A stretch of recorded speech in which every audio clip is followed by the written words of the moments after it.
The What Lurks on My Kindle tag.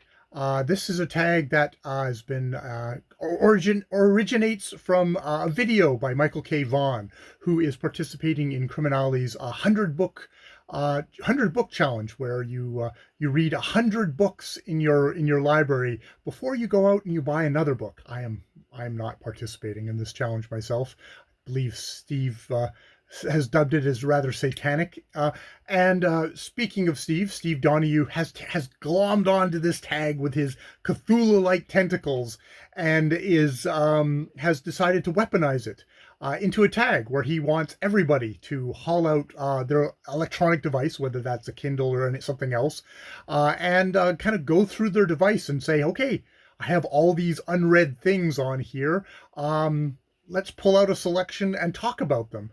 And I thought, okay, hey, this is actually a really useful tag. There's often tags are good ways to help you think through whatever kind of bookish questions there are. And this is a really good tag to just help you kind of go through your electronic library and say, what do I have on my device? Because, yeah, let's go through that. Now, Steve wanted you to start out by saying, okay, well, how long have you had your particular electronic devices? For me, I started off, I think about 2010 with a Kobo, which I soon found that I couldn't liberate Kobo's particular DRM. I was finding it hard to liberate, so what I would do is I would buy stuff from the Amazon store, use certain programs to be able to kind of free it up into EPUBs and then put it on the Kobo. I just like doing things difficult. But after a while, that did get too difficult, and I bought a Kindle. That Kindle lasted me a couple of years before it started kind of glitching on me. And of course, glutton for punishment, I went back and I got another Kindle, a Kindle Paperwhite 10th generation, sticker not included. This is basically a way for me to try and find all these kind of nondescript black things. I try and put color on them so I don't lose them continually.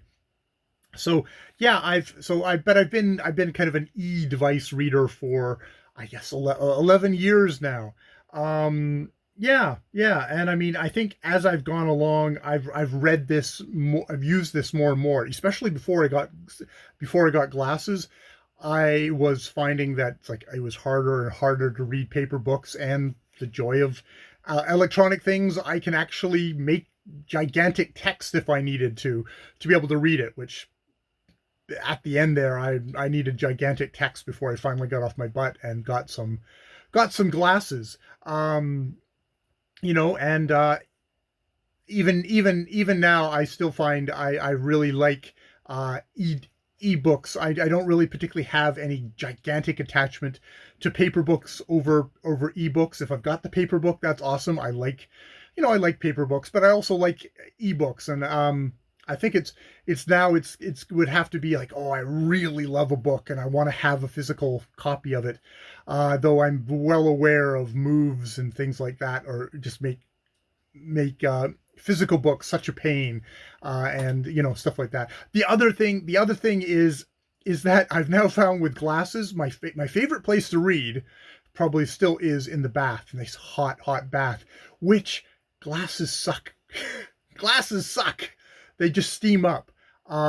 So oftentimes if I'm in the bath, I definitely want to read an ebook, and I just make the font really large again. So those are, I guess, Steve, that answers your questions of when I got it and how I use it. I do like having just a dedicated device for it. I do find this thing that I'm filming on, this phone, it's far too easy to oh, I'm curious about that, and to kind of bop away and suddenly go down a research hole or start watching fluffy cat videos or whatever other videos, and suddenly you haven't been reading for a while. I do not have the laser focus of Steve Donoghue, but who does? Who does, really? So yeah, okay, well, that lengthy preamble out of the way, let me talk about the books on the books that I on my Kindle. I will dispense first with the 93 samples that I have on the have on the Kindle here. I do find, especially when I'm watching my favorite booktubers, I'll often be like, oh, okay, is that in the library? It's like, oh, no, it's not in the library. Oh, okay, well, I'll go over to Kindle. Oh, I can get a sample of it. And I'll download the sample, which is how I've ended up with 93 samples of novels, which I've never gotten around to reading. The most recent of those from Shawn the Book Maniac is Potiki and A Royal Experiment, or I think it's A Strange Family, all about George III, which actually I've read the introduction to that, and it does sound interesting, so maybe I will actually make the leap and buy it and then not read it forever and ever. Everything and Less, the novel in the Age of Amazon, which is a Steve Donoghue one. To and the problem with having done this, so having had this around for so long, you get samples. Like at the very beginning, I've got what, Day Boy, Nice Dragons Finish Last, the Bitterwood Bible, which I have no idea, I can't remember at all. That's the thing, is like you get that, and I mean that comes into the actual novel. So let's get on to the novels. So I can tell that I probably did start buying books on Kindle around 2010, because I've got some books on here. Zendegi by Greg Egan. It's a science fiction novel by the Australian author, written in 2010, set in Iran in the near future, and deals, which a near future could mean probably the past now, and deals with the mapping the human brain, virtual reality, and the democratization of Iran. So so I have this on my thing. I have no idea why I picked it. I think at one point I was just sort of interested in Greg Egan and was trying to find a way in, so I got that. There's one that has like, oh, if I'm putting up book things, it's got a very hot cover. One of those like hot covers on it. Mozart's Blood. That one of those things I may have been browsing through and maybe gone, oh, that's hot. It's by Mozart's Blood by Louise Marley, 2010.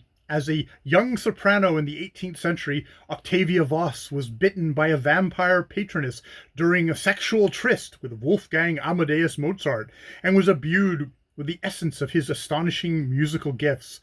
So it sounds fun. I can see impulse buying Jay snapping that up and then never getting around to it.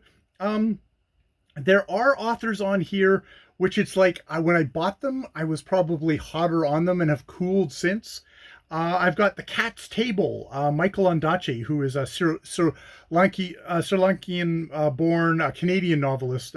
English Patient was definitely a favorite of mine for the longest of time. And The Cat's Table was published in 2011. It's one of those things of like, I think I fell off of Ondaatje after Anil's 2000s Anil's Ghost. And I I just stopped reading. I've never picked him up again.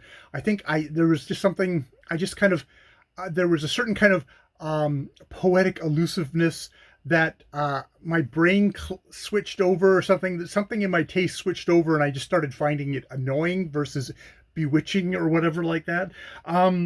Not bewitching, but definitely went off on was, I've got 7S. Neil Stephenson's 2016 880-page novel. It's a world-ending apocalypse, and then it skips forward 5,000 years later. And I just have not done any Neil Stephenson after the Baroque cycle and an anthem, I guess that, which I found a really annoying book in that it painstakingly went through all the certain steps, really explaining, which I enjoyed with Neil Stephenson. But for me, the info dump, he is the master. He had been, at least for me, the master of the info dump for the longest of times. But I found to me, he feels like he's gone up his own ass and just has gotten way too far into, I'm going to painstakingly construct all this science, which I don't care about, and has fallen off on his plot and character building in the meantime. So yeah, it's like 7S. I'd be much more likely to get back to Michael Ondaatje than I would be to 7S. There's other authors that I actually do love. Children of Children of Earth and Sky by Guy Gavriel Kay, 2016 book, set in a world inspired by conflicts and dramas of the Renaissance Europe. He constructs these kind of fantasy novels that are kind of an overlay of actual historical periods. I really liked his Byzantine novels, the mosaic novels. It's a duology. Man, I love that book. I whenever I get into one of Guy Gavriel Kay's books, I love them. They are chunky, and it does always take me a while to get back into them. And I guess, I think I've got this, and I've probably got a hard copy of one that's sort of set in kind of Chinese, kind of ancient, I think it's ancient Chinese stuff. I can't even remember the title. He's one of these people who's like, wow, I always forget about exactly how great he is. Which actually probably another one with that would be Red Mars by Kim Stanley Robinson. His the first book in his Mars trilogy books, published in 1992, which is all about the colonization and kind of the terraforming of Mars. And this is supposed to be his classic series. I loved his Aurora book, kind of generational thing. Basically, actually, it's funny. The Mars trilogy is all about leaving the planet Earth and colonizing somewhere else, terraforming somewhere else. And Aurora is sort of this book, kind of a cautionary book of saying like how precious the planet Earth is and how we are so particularly evolved for the planet of Earth, and the chances of us actually finding somewhere that wouldn't just immediately kill us or to just couldn't do this job is so the chances and the difficulties are so monumentally stacked against us that we should really actually maybe put our energies into saving our goddamn planet versus, oh, we're just going to leave because this particular little tiny ecosystem that we have here, that we've developed, this little pond that we've developed, and should be so precious to us. And then, I've got books where it's like, I feel like I miss the time. I missed the time, but I'm just like, oh, if I'd read this as immediately when I got it, I would have been on the thing. But now that I've waited too long, I've got these hesitations. Mike Frost, the postmodern postmodern prognosticator, who actually does go by Mike Frost now in his channel. Back in the day, well before Girl, Woman, Other, was talking about how great this novel, The Emperor's Babe, was. It's a historical novel in verse. Tale of forbidden love in bustling 3rd century London is an intoxicating cocktail of poetry, history, and fiction. Feisty, precocious Zulika, daughter of a Sudanese immigrant, made good and restless teenage bride of a rich Roman businessman, craves passion and excitement. When she begins an affair with the emperor, Septimus Severus, she knows her life will never be the same. I had the chance. I had this book on my. I owned this book, and I had the chance to read it before before Evaristo became, Booker winning with somebody else, Booker winning novelist. But I didn't take the chance at the time, and it's like I should really just thump down and read it. But I didn't. And then when she won that, I was like, oh well. I didn't take my chance. It's funny. There's some kind of a weird mental block there. Another one where that kind of comes in is Nine Fox Gambit by Yoon Ha Lee, which is the first of a science fiction trilogy, which I got. Like, it's a lot of these. It's like, oh, it was on sale, so I bought it, and it was like, oh, it's supposed to be really amazing. It was the next big thing in science fiction. But then I heard kind of lukewarm things for the next in the trilogy and the next one after that, and it was like, oh, do I actually want to start this? I actually went on Goodreads, which of course you should never ever trust, but actually there's a lot of positive reviews for the second and third in the trilogy on Goodreads. Though of course what happens is people read the first one, and the people who didn't really jive with it don't go on to the second one, so it's kind of a self-selecting group. But the thing that I found as I was, this is the really useful thing of this tag. Thank you, Steve. Thank you, Michael. Is that as I'm going through, I go, oh yeah, I've got the first, but you know, I wouldn't probably go on to the second or the third. I have the second book also on my Kindle here as I was going through, and it's like, oh, the Raven Stratagem I also own. So I own 2/3 of this goddamn trilogy. Maybe I should just, try the first one, and if it really sucks for me, I can just I'll delete them both. But that, I thought that was hilarious. It's like, I really do not know what's on here. Thank you. That, it's like I doing a little bit of housekeeping and actually looking at stuff is a good idea. There is the books on here that, I think you get those times when you're brave, like you get ambitious, and then you buy the book and then you go like, oh, now I have to read it, and it somewhat like intimidates you. I think that's the case with probably The Lesser Bohemians by Emer McBride. It's a stream of consciousness, contemporary literature, won a lot of prizes. I think The Guardian was going on about it at some point. And, I like probably another, I bought it on sale and it was like, oh, but, stream of consciousness, it's going to be difficult. I have to be in a certain mood. Some people are like, oh, the harder, the better, the more, I have to fight through something. It's like, I have to be in a really particular mood. And I haven't been back in that mood, I guess. That kind of probably pairs, I'm kind of bouncing back and forth. That probably also pairs with a good couple of other ones. There's Blonde by Joyce Carol Oates, 2017. The Norma Jean or Marilyn Monroe novel, historical novel. It's 754 pages.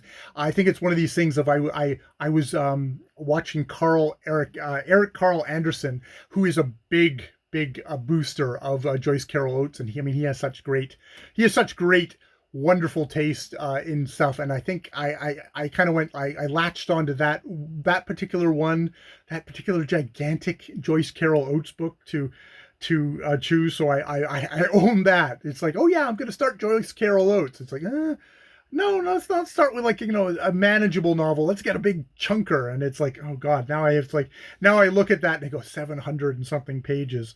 While we're blaming booktubers, let's circle back to Steve Donoghue, who, The Catholic School by Edoardo Albanati, 2019, 1,200 page novel. It won the Strega Literary Prize in Native Italy. It's a gigantic book. It is a gigantic book. It's like really, oh my god, I don't know. I own it though. I own it now, and it's like, the good thing is, it's like I would never buy that book, a physical copy of that book. It's like that size. It's like, oh, that my poor old weak wrists. I don't know what that weak wrists would be. That would not be good. But yeah, that's definitely comes under the, oh god, get that. And it's like, well, I'll be reading that for a year. Just one book, probably. Shorter book, but one that I'm equally kind of intimidated by is Piranesi by Susanna Clarke, 2020. It's just, I've heard enough about it that it seems like people like, oh, I had a hard time getting into it. I couldn't understand. There's mythology stuff into it. I loved Jonathan Strange and Mr. Norrell, which was a much longer book. It's definitely, it feels a lot more doable than the Catholic School. Where am I at? Okay. I'm probably gonna stop there. Other than, oh yeah, and I'm just gonna add a little subsection, which is rereads, books that I either had. I think Less by Andrew Sean Greer is actually one I got as a library book, and either an audio library book or a thing. And it's one of those books that I wanted to reread because at the initial point of Less, I thought it was an entitled white guy book. But the more about, you know, entitled white guy who wasn't getting considered for awards and stuff like that. But the more I actually listen to other people talk about it, the more it's like, oh, you know, maybe that's actually, I kind of missed the point. It was actually kind of more commenting on that, commenting on the nature of awards, not in a way that's dissing what people maybe more value or awards for now, but like, you know, just there's just that cycle. It's one of those books I would like to get back to, so I did buy that as an ebook because I wanted to get back to it. Another one I'm pretty sure probably was on sale somewhere, and I thought, oh, okay, I'll pick that up because at some point I do want to circle back to it, is The Name of the Rose by Umberto Eco, a book that I had, you know, big chunky paperback, and I was on a bus going through Europe, and I just slowly kind of plowed my way through it, you know, while there's all that driving around, while I should be looking at majestic vista on the left, majestic vista on the right. It's like, no, I'm just reading Umberto Eco, you know, which, you know, it was set in Europe, so you know that's I wasn't completely wasting my life, was I? But yeah, I thought, okay, that's actually an Umberto Eco that I really enjoyed. What's the Foucault Pendulum? That was another case of, I think, of an author I felt like going up his own butt, or basically his interests diverging from mine too widely, whereas I thought there was a better balance in Name of the Rose. At least that's my memory of it. That was like back in the 90s. I think I read that for the first time. So yeah, rereads as well. You can put on there. But okay, I think I will stop there. That is enough. I mean, there's probably a bunch more on there, but that's them's the highlights for this one. So yes, thank you, Michael. Thank you, Steve. That was a fun and probably good healthy house cleaning of my Kindle here. So yes, with its electronic tree on the front. All right, I will leave it there. More videos later.